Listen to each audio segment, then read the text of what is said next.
Bismillah, alhamdulillah, wassalatu wassalamu ala rasulillah wa ala alihi wa sahbihi wa man walah. Wa ashhadu an la ilaha illallah wahdahu la syarikalah wa ashhadu anna muhammadan abduhu wa rasuluh, amma ba'd. Alhamdulillah, pada kesempatan hari ini, hari Ahad Ba'dal Asr 26 Oktober 2025, alhamdulillah kita dikumpulkan di Masjid Imam Muqbil Al-Wadi'i menyelesaikan sholat asar, kemudian disambung dengan hilaqatul dzikr, menuntut ilmu. Maka pada kesempatan hari ini kita akan mendengar dari dua santri yang akan memberikan ceramah, dan keduanya, yang pertama adalah saudara kita Rafiq dari Medan, dan yang kedua Muhammad dari Darmasraya. Maka untuk mempersingkat waktu dipersilakan kepada ikhwah untuk memberikan tausiahnya. Bismillah. Innal hamdalillah nahmaduhu wa nasta'inuhu wa nastaghfiruh wa na'udzu billahi min shururi anfusina wa min sayyiati a'malina. May yahdihillahu fala mudhillalah wa may yudlil fala hadiyalah. Asyhadu an la ilaha illallah wahdahu la syarikalah wa asyhadu anna Muhammadan abduhu wa rasuluh. Amma ba'd. Pada kesempatan hari ini kita akan membahas tentang seorang anak yang berbakti kepada kedua orang tua dan larangan untuk durhaka kepada mereka. Sebagaimana disebutkan di dalam hadis An Abdullah bin Mas'ud radhiyallahu anhu qala sa'altu Nabiy sallallahu alaihi wasallam ayyul amali ahabbu ilallah qala as-salatu ala waqtiha qala thumma ayyu qala birrul walidain qala thumma ayyu qala al-jihadu fi sabilillah. Disebutkan di dalam hadis dari Abdullah bin Mas'ud radhiyallahu anhu, aku bertanya kepada Nabi sallallahu alaihi wasallam, ayyul amali ahabbu ilallah, amalan apa yang paling dicintai oleh Allah? Maka Nabi sallallahu alaihi wasallam menjawab, as-salatu ala waqtiha, salat pada waktunya. Qala thumma ayyu, kemudian aku bertanya, lalu apa? Maka dijawab oleh Nabi, birrul walidain, berbakti kepada kedua orang tua. Qala thumma ayyu, kemudian aku bertanya, lalu apa?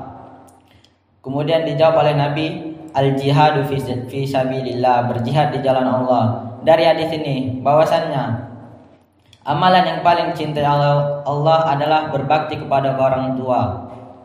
Apa saja contoh berbakti kepada orang tua? Yaitu banyak. Yang pertama contohnya berbakti kepada kedua orang tua dengan tidak membentak atau menggunakan perkataan kasar kepada mereka dan menggunakan nada yang lebih tinggi dari mereka. Apabila kita berbicara kepada mereka, hendaklah kita berbicara dengan sopan santun dan tidak boleh kita meninggikan nada suara kita dan apalagi membentak-bentak. Itu tidak boleh. Apabila mereka menyuruh atau diberikan perintah oleh mereka, maka kita harus melaksanakannya dan tidak boleh kita menolak atau membentak mereka dengan perkataan kasar atau nada tinggi, itu tidak boleh. Contoh yang kedua yakni dari berbakti kepada orang tua adalah membantu pekerjaan mereka agar meringankan beban dari pekerjaan mereka. Contohnya membersihkan rumah atau berkebun atau dan yang lain-lain. Agar pekerjaan mereka itu merasa ringan karena adanya kita. Jangan kita di rumah dengan main HP, tidur atau main-main, gak ada membantu orang tua, disuruh orang tua kita menolak, gak mau disuruh mereka, itu jangan. Jadi agar orang tua merasa ringan pekerjaannya, maka hendaklah kita membantunya. Contoh yang ketiga yakni menjaga nama baik mereka. Kalau kita belum bisa buat mereka bahagia atau senang, janganlah memburukkan nama keluarga, karena itu dapat mencoreng nama baik keluarga di dalam masyarakat. Apalagi orang tua kita sudah dikenal di mana-mana. Oh, ini anaknya si fulan kayak gini, masa anaknya kayak gini, yang ginilah, yang merokok lah, yang segala macam. Itu jangan. Itu dapat mencoreng nama baik keluarga. Jadi kalau kita belum bisa buat orang tua bahagia atau senang, maka janganlah kita membuat jelek nama keluarga. Terus contoh yang keempat yakni bersabar dalam menghadapi kekurangan mereka dan dan selalu menyayangi mereka. Contohnya, apabila orang tua merasa kekurangan, janganlah kita meminta di situ langsung ada. Itu dapat membuat mereka kesusahan atau pontang-panting untuk nyari sesuatu yang harus diberikan kepada anaknya. Jadi kita harus saling memahami. Kalau orang tua kita susah, kita harus pahami. Oh, orang tua kita bukan orang tua yang kaya, yang ini. Jadi harus kita pahami. Kalau orang tua itu nggak ada, mungkin kedepannya ada. Dan orang tua itu nggak mungkin ingkar janji kepada anaknya. Apabila anaknya meminta, pasti akan dituruti. Walaupun mereka dari pagi sampai pagi bekerja, nyari duit, walaupun makannya nggak teratur, pasti demi anaknya pasti akan dituruti. Dan contoh yang keenam, yakni meminta maaf apabila kita melakukan kesalahan. Setiap kita melakukan kesalahan, haruslah kita meminta maaf agar mendapatkan ridho mereka. Dan kita nggak pernah orang kita minta maaf, orang tua nggak memaafin. Sebelum kita minta maaf, pasti orang tua sudah memaafin kita. Dan maka lebih dari itu, apabila kita melakukan kesalahan, segeralah meminta maaf kepada mereka. Sebagaimana disebutkan di dalam hadis dari Abdullah bin Amr radhiyallahu anhu, qala Nabi sallallahu alaihi wasallam, ridha ar-rabbi fi ridha al-walidi, wa sakhata ar-rabbi sakhata al-walidi. Ridha Allah terletak pada ridha orang tua dan murka Allah terletak pada murka orang tua. Apabila kita ingin mendapatkan ridha Allah, maka lebih baik kita carilah ridha orang tua. Karena ridha orang tua itu perlu di mana-mana. Apabila kita menuntut ilmu, bekerja atau kemanapun itu perlu. Karena apabila kita tidak dapat ridha dari mereka, mungkin bisa jadi kita di jalan terdapat musibah atau bekerja rezekinya ada tapi uangnya nggak nampak. Itulah karena orang tua nggak ridho dan Allah pun nggak ridho sama kita. Jadi kalau kita ingin dapat ridho Allah, Allah ridho karena ilmu kita, rezeki kita, maka haruslah dapat ridho dari orang tua. Dan yang kedua, wasakhata Rabbi fi sakhata al-walidi. Murka Allah terletak pada murka orang tua. Jadi apabila kita berbuat durhaka atau membuat orang tua kita murka, maka Allah pun murka kepada kita.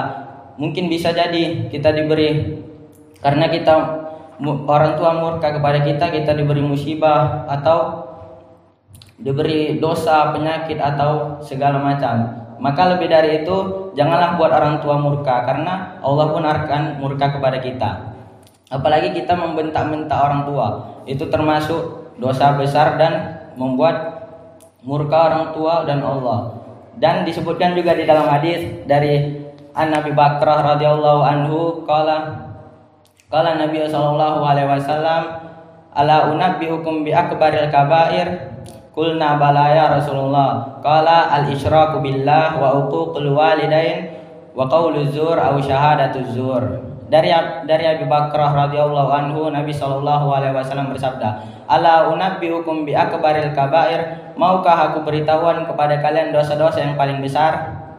Qulna bala ya Rasulullah, tentu wahai Rasulullah. Maka dijawab oleh Rasulullah sallallahu alaihi wasallam, al-isyraku billah, menyekutukan Allah, wa uququl walidain, durhaka kepada orang tua, wa qauluz zur aw syahadatuz zur, dan perkataan dusta dan kesangsian yang palsu. Maka termasuk dari dosa-dosa yang paling besar, yakni al-isyraku billah, menyekutukan Allah. Menyekutukan Allah itu dengan berbuat syirik atau menyembah kepada selain Allah. Itu adalah termasuk dosa yang paling besar. Dan dosa yang paling besar yang kedua adalah wa uququl walidain, durhaka kepada orang tua. Maka durhaka kepada orang tua ini meliputi dari segala hal, yakni dari berkata kasar atau menggunakan nada yang tinggi, itu termasuk dari dosa besar dan membuat orang tua durhaka. Dan yang ketiga, wa qauluz zur aw syahadatuz zur, perkataan dusta dan kesangsian palsu. Misalnya kita berbicara dengan perkataan dusta atau dengan kesangsian palsu, itu maka termasuk dari dosa besar.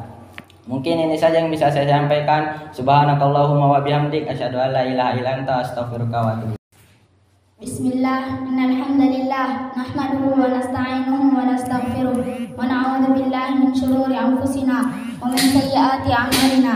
من يهده الله فلا مضل له ومن يهدي بسم الله إن الحمد لله نحمده ونستعينه ونستغفره ونعوذ بالله من شرور أنفسنا ومن سيئات أعمالنا من يهده الله فلا مضل له ومن يضلل فلا هادي له وأشهد أن لا إله إلا الله وحده لا شريك له وأشهد أن محمدا عبده ورسوله أما بعد. Maka sekarang kami akan ngomong tentang keutamaan puasa. Maka apa arti puasa itu? Arti puasa itu adalah makna as-siyam huwa habsun nafsi 'an at-ta'am wasyarabi wa syahawati bin nahar. Maka arti puasa itu adalah makan di pagi, menahan diri dari makanan dan minuman dan syahwat di siang hari. Dan apa keutamaan puasa di dunia? Yang pertama, mendapatkan pahala yang besar, seperti datang dari Abi Umamah radhiyallahu anhu berkata, "Wahai Rasulullah, katakanlah kepada aku amal-amal yang memasukkan aku kepada surga." Maka Nabi sallallahu alaihi wasallam berkata, "Berpuasalah karena puasa itu la idla lahu," atau berkata, tidak ada yang sepertinya. Dan fadilah yang kedua, keutamaan yang kedua, puasa itu membaguskan akhlak, yuhadzibul akhlak, seperti datang dari Abi Hurairah radhiyallahu anhu, qala Rasulullah sallallahu alaihi wasallam, as-siyamu junnah fala yarfuth wa la yajhal wa in imra'in qatalahu aw syatamahu falyaqul inni sha'im marratain. Dari Abi Hurairah radhiyallahu anhu berkata, Rasulullah sallallahu alaihi wasallam, puasa itu adalah tameng, maka dia jangan mengejek dan jangan berlaku bodoh. Dan jika datang orang memukulmu atau mengejekmu, maka berkatalah inni sha'im marratain. Dan keutamaan yang ketiga, as-siyam mukaffirun lidhunub. Puasa itu menghapus dosa, seperti datang dari Abi Hurairah radhiyallahu anhu, qala Rasulullah sallallahu alaihi wasallam,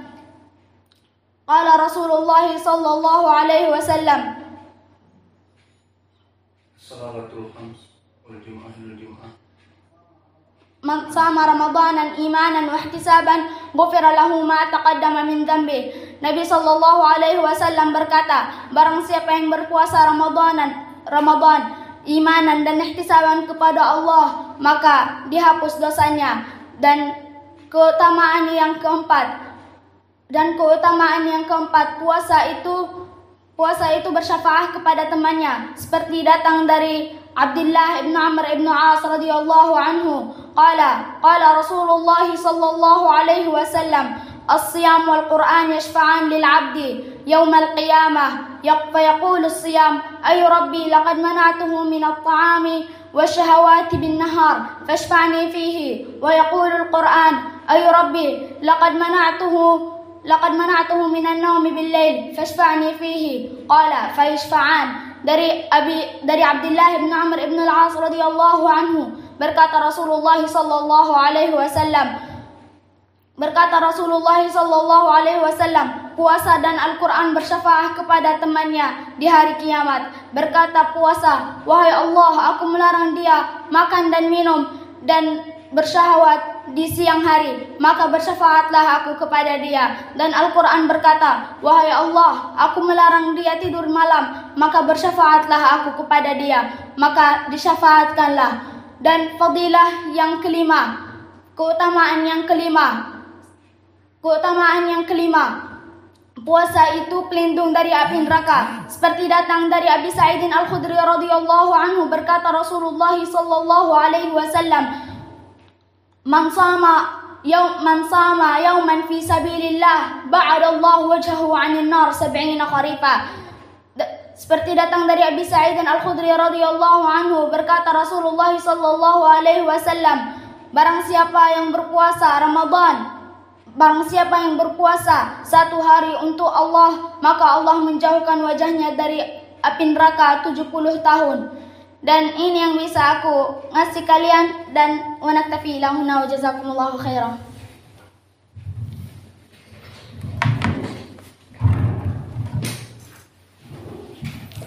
Jazakumullahu khairan wa barakallahu fikum. Insyaallah muhadarah yang sudah mulai lancar, mulai dari akhrafi, dari ucapan-ucapan yang sudah mengalir bagaikan air, dan gaya bicara bahasa Batak yang bagus untuk awam.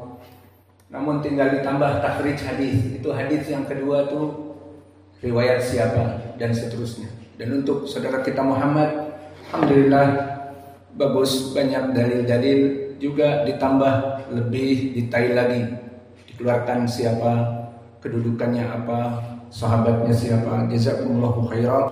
Untuk pekan depan siapa? Yusuf talking with Russian type. Maafi muskilah. Dakwah for people in Russia. Type they hearing YouTube. Insyaallah akhuna Yusuf dari Rusia akan berceramah dengan bahasa Rusia, dan saudara kita Uis.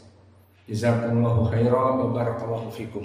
Insyaallah membuat ceramah yang baik Al-Quran dan Sunnah.